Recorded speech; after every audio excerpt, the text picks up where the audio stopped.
अंजलि मिश्रा, स्वागत है आप सभी का द न्यूज में। आपको बता दें कि असम में आज एक चुनाव देखने के लिए मिला जिसमें बीजेपी ने बड़ी जीत दर्ज की है।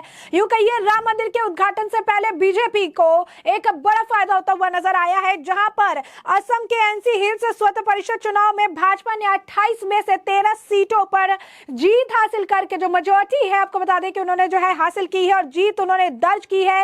जिसके बाद इस जीत के बाद जो है असम की कांग्रेस ईसीआई यानी इलेक्शन कमीशन ऑफ इंडिया के फैसले पर ही सवाल उठाती नजर आ रही है। जी हां, बिल्कुल सही सुना आपने। जो जीत बीजेपी ने दर्ज की है, इस जीत से बौखलाई नजर आई जो है कांग्रेस, और इसके बाद इस जीत को लेकर अब ईसीआई को लेकर ही जो है सवाल इन्होंने खड़े कर दिए हैं। तो इससे रिलेटेड हम आपको बता रही है कि क्या कुछ जो है देखने के लिए मिला है। कौन से चुनाव की हम बात कर रही है, तो दरअसल जो चुनाव है ये north Cachar hills autonomous council election था, जहां पे 28 में से 13 सीटें जो है यहां पर उन्होंने जीत दर्ज की, जिसमें से 6 कैंडिडेट जो है वो निर्विरोध जीते हैं। 6 कंटेस्टेंट जो है उनको किसी भी विरोध का सामना नहीं करना पड़ा है। जिसके बाद आपको बता दें कि दिमा हसाओ डिस्ट्रिक्ट ऑफ आसाम में जो है यहाँ पर ये देखने के लिए मिला, जहां पर ये जीत हुई है। इलेक्शन जो है 30 इलेक्टोरल फॉर काउंसिल है, जहां पर आपको बता दें कैंपेन देखने के लिए मिला था, और यहाँ पर जो इन्वॉल्वमेंट है असम के मुख्यमंत्री हिमंता बिस्वा शर्मा का काफी ज्यादा बताया जाता है। और ऐसे में इस जीत को एक बड़ी जीत के तौर पर देखा जा रहा है। जी हाँ, बिल्कुल सही सुना आपने, ये बड़ी जीत के तौर पर इसे देखा जा रहा है। और इस चुनाव में इस जीत को एक अच्छा, अगर आप कहेंगे कि संकेत जो है बताया जा रहा है। इससे पहले आज कड़ी सुरक्षा के बीच वोटों की गिनती जो है शुरू हुई थी। 8 जनवरी को शुरू की गई इस प्रक्रिया का समापन जो है हुआ, और 28 निर्वाचन क्षेत्रों में से 22 पर मतदान हुआ, जिसमें 6 उम्मीदवार निर्विरोध जीते हैं। जी हाँ, 6 जो है उम्मीदवार इसमें निर्विरोध उन्होंने जो जीत है वो दर्ज की है। असम राज्य चुनाव आयोग ने बढ़ी हुई सतर्कता की आवश्यकता को रेखांकित करते हुए 100 मतदान केंद्रों को संवेदनशील और 27 को अति संवेदनशील के रूप में पहचाना। सुचारू और सुरक्षित चुनाव प्रक्रिया सुनिश्चित करने के लिए जोनल मजिस्ट्रेट और आपको बता दें कि सेक्टर अधिकारी, पीठासीन अधिकारी, पुलिस कर्मियों सहित मतदान अधिकारियों की तैनाती 2 चरणों में की गई, ताकि किसी भी तरीके से कोई परेशानी ना हो और किसी भी तरीके से कोई सवाल जो है खड़े ना किए जाए। पूरी तरीके से स्पष्ट, पूरी तरीके से अगर आप कहेंगे पारदर्शी चुनाव हो, पूरी तरीके से स्पष्ट और पारदर्शी अगर आप कहेंगे इलेक्शन कराया जाए, ताकि जीत के बाद जो जिस तरीके से अभी रोना धोना पहले शुरू हो गया है असम कांग्रेस का, ये देखने के लिए ना मिले। अवॉइड किया जाए कि उन्होंने कहा कि इस तरीके से जो है गलती हुई है, या इस तरीके से जैसा कि हमेशा ये ईवीएम का रोना रोते हैं, कुछ ऐसा देखने के लिए मिले। ऐसा आपको बता दें कि असम के मुख्यमंत्री हिमंता बिस्वा शर्मा ने भाजपा के लिए सक्रिय रूप से वकालत करते हुए चुनाव अभियान की प्रमुख भूमिका निभाई। उन्होंने स्वास्थ्य सुविधाओं को बढ़ाने, कनेक्टिविटी बढ़ाने और पहाड़ी जिलों को एक जीवंत पर्यटन स्थल में बदलने के वादे पर ध्यान जो है केंद्रित किया। शर्मा ने 2022 में भूस्खलन के बाद और कोविड-19 महामारी को चुनौतीपूर्ण समय के दौरान परिवहन संपर्क बहाल करने की सरकार की उपलब्धियों को भी जो है रेखांकित जो है किया था। और ऐसे में इस जीत के बाद बीजेपी असम के द्वारा इस मामले को लेकर जो है पोस्ट डाला गया, जहां पर उन्होंने बकायदा जितने भी कार्यकर्ता है बीजेपी के उन सभी को जो है उन्होंने बधाई दी। कहा कि उन्होंने इस जीत के लिए जो है उन्होंने बधाई दी है, और प्रॉपर तरीके से जो है अगर आप कहेंगे कि इस जीत को देखा जा रहा है एक बड़े विक्ट्री के तौर पर देखा जा रहा है, क्योंकि एक तरफ राम मंदिर को लेकर बयानबाजियां चालू है और इसी वक्त दूसरी तरफ बीजेपी लगातार जीत पर जीत जो है जीत हासिल कर रही है ना, और बाकी जो छोटे मोटे चुनाव हो रहे हैं उनमें भी इनकी जीत होती जा रही है। तो कहीं ना कहीं बीजेपी जो है विजय ध्वज लेकर आगे बढ़ती हुई नजर आ रही है। और इसी के साथ जैसा कि होना था कि जिस तरीके से ये जीत उन्होंने दर्ज की है, सारी हाई सिक्योरिटी थी, वोट्स का पूरा जो है वहां पर किसी तरीके की कोई अगर आप कहेंगे कि तोड़फोड़ ना हो, किसी तरीके का कोई अनसेंसिटिव इशू ना हो जाए, इसका पूरा ध्यान रखा गया था।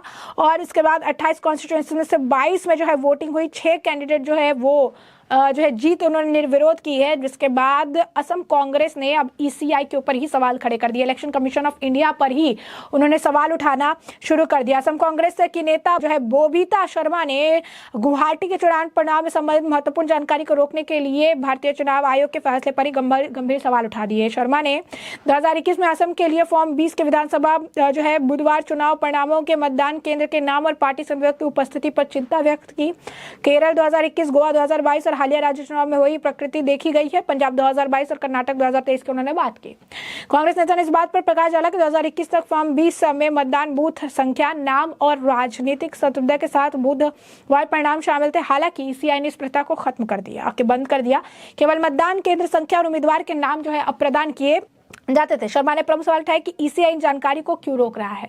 उन्होंने कहा कि इससे किसे लाभ होता है और ईवीएम की वैधता पर क्या प्रभाव पड़ेगा। जैसा कि हमने आपको बताया कि जैसे ही बीजेपी जीत दर्ज करती है, समाजवादी पार्टी से लेकर कांग्रेस तक, इंडी गठबंधन के कई सारी, अगर आप कहेंगे कि जो पार्टियां हैं वो एक ही तरह के सवाल उठाती है, ईवीएम में गड़बड़ी है, ईवीएम में प्रॉब्लम है, ईवीएम का रोना इनका शुरू हो जाता है और ये कंटिन्यूअस लूप में जो है ये रोते हैं और ईवीएम को दोषी ठहराते हैं, इलेक्शन कमीशन को दोषी ठहराते हैं। और अब यहाँ पर जिस तरीके से बीजेपी ने इस चुनाव में, असम के इस चुनाव में जीत दर्ज की है, उसके बाद फिर कांग्रेस का ये ईवीएम रोना शुरू हो चुका है और इलेक्शन कमीशन ऑफ इंडिया पर भी अब ये सवाल उठाने से पीछे नहीं हट रहे हैं।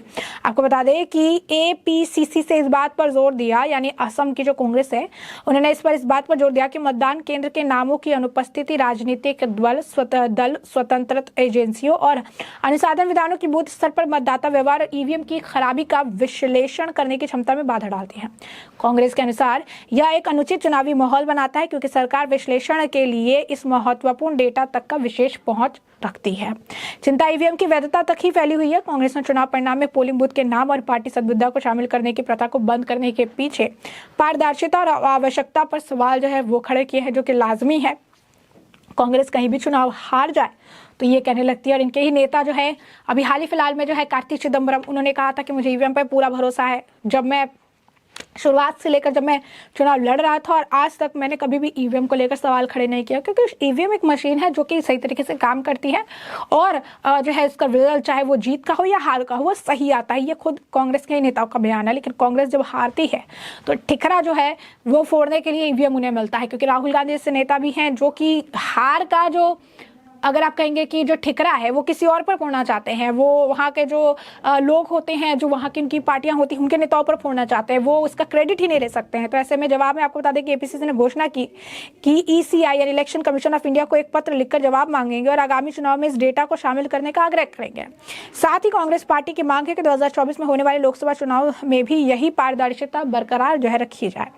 यहाँ ये उल्लेख करना आवश्यक है कि प्रेस वार्ता में एपीसीसी मीडिया अध्यक्ष बिबत बोरा और महासचिव मीडिया नेत्रराजन चौधरी ने जो है भाग लिया था, यानी ये लोग यहाँ पर मौजूद थे। उन्होंने बाकायदा प्रेस कॉन्फ्रेंस की और ये बातें जो है उन्होंने इलेक्शन डाटा जो है विथहोल्ड करने का जो इनका फैसला था उसे लेकर उन्होंने सवाल खड़े किए हैं। तो दूसरी तरफ जैसा कि हमने आपको बताया कि ये एक बड़ी जीत के तौर पर देखा जा रहा है असम का जो ये चुनाव है, जहाँ पर बीजेपी को एक अच्छी मेजोरिटी जो है मिली है, एक अच्छी, अगर आप देखेंगे कि जीत जो है उन्होंने दर्ज की है। तो बीजेपी ने आपको बता दें कि 13 सीटों पर जो है जीत दर्ज की है और ये जीत जो है बड़ी जीत बताई जा रही है और इसे लेकर लगातार ये भी कहा जा रहा है कि बीजेपी लगातार जो है, अगर आप देखेंगे तो जीत के साथ आगे बढ़ती हुई नजर आ रही है। बीजेपी की जीत कहीं ना कहीं अब इनके नजरों में, यानी जो वहां के और भी विपक्षी दल है उनको अब खटकने लगी है और ऐसे में जीत हासिल कर ली है। ये महत्वपूर्ण स्थानीय शासन निकाय में पार्टी के लिए सकारात्मक रुझान का जो है संकेत भी है और इसी के लिए 13वीं पुनरावृत्ति है मतदान अधिकारियों के वोट की तैयारी के लिए अपने संबंधित स्टेशनों पर भेजा गया, जो 8 जनवरी को जो है